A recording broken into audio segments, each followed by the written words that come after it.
Hair style open ആയിട്ട് ഇടാനാണോ താല്പര്യം? Open type hair സ്റ്റൈലാണ് നോക്കുന്നത്. ഓപ്പൺ അല്ല, സെമി ഓപ്പൺ, ഇങ്ങനെ ബ്രെയ്ഡ് ചെയ്തിടുന്നത് അത് ഇഷ്ടമാണോ? ബ്രെയ്ഡ് വേണ്ട. ഓക്കെ, ശരി. അപ്പം നമുക്ക് ആനിയുടെ എൻഗേജ്മെന്റ് ലുക്കിലേക്ക് അല്ലെ, ബെട്രൂത്തൽ ലുക്കിലേക്ക് പോകാം. ഞാൻ Gayathri Nair. So let's move on to the video.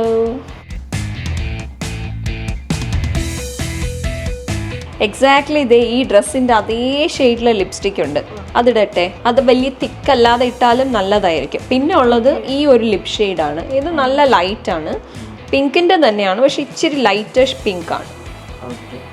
ഏത് വേണം?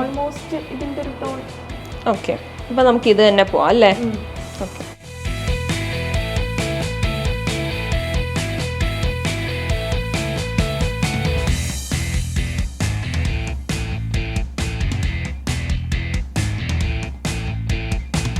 എക്സ്റ്റൻഷൻ വെച്ച് സെറ്റ് ചെയ്തിട്ട് ഓപ്പൺ ആക്കി ഇടാനാണ് പ്ലാൻ. ജസ്റ്റ് ഫ്രണ്ടിൽ കുറച്ച് ദൂരം മാത്രം ഒന്ന് സെറ്റ് ചെയ്യുന്നതേ ഉള്ളൂ.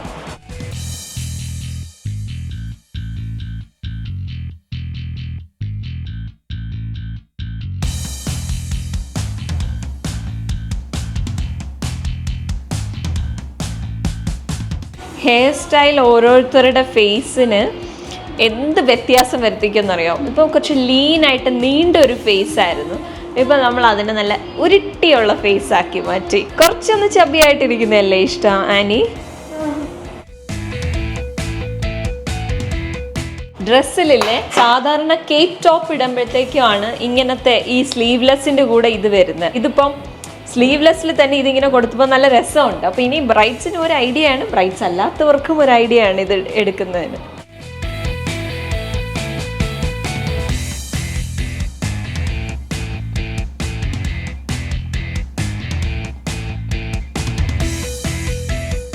നമ്മൾ നെയിലിലില്ലേ നല്ല തിളക്കമുള്ള ഒരു കളർ വെക്കാൻ പോവാ. ഇപ്പം കാണാം.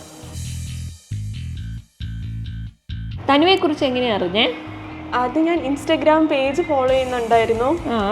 പിന്നെ എൻ്റെ കുറച്ച് ഫ്രണ്ട്സൊക്കെ ഇവിടെ വന്ന് മേക്കപ്പ് ചെയ്തിട്ടുണ്ടായിരുന്നു. ഓ, അങ്ങനെ. ഇത് എല്ലാം വളരെ ലൈറ്റ് ഈവൻ ഡ്രസ്സിൻ്റെ ടോപ്പ് ഭാഗം പോലും ഇവിടെ മാത്രമാണ് വർക്ക് ചെയ്തിട്ടുള്ളത്. ഇവിടെ പ്ലെയിൻ ആണ്. കൂടുതലും കളേഴ്സ് കൂടുതൽ കാണുമ്പോൾ ഫോട്ടോഗ്രാഫിയിൽ ഭയങ്കര രസമായിരിക്കും. അപ്പം അതിൻ്റെ കൂടെ ഈ ഒരു ചെറിയ തിളക്കം വരുമ്പോൾ നല്ല രസമാണ്. അപ്പം ഓവറോൾ എല്ലാം ഇഷ്ടമായോ? എല്ലാം ഇഷ്ടമായി, വളരെ നന്നായിട്ടുണ്ട്. കോണ്ടാക്ട് ലെൻസ് വെച്ചപ്പോൾ മാത്രം നമ്മൾ ഇച്ചിരുന്ന് വെള്ളം കുടിച്ചു അല്ലേ? അതെ. So until the next video, bye from Team Tanma Beauty Lounge. Bye from my bride, Annie.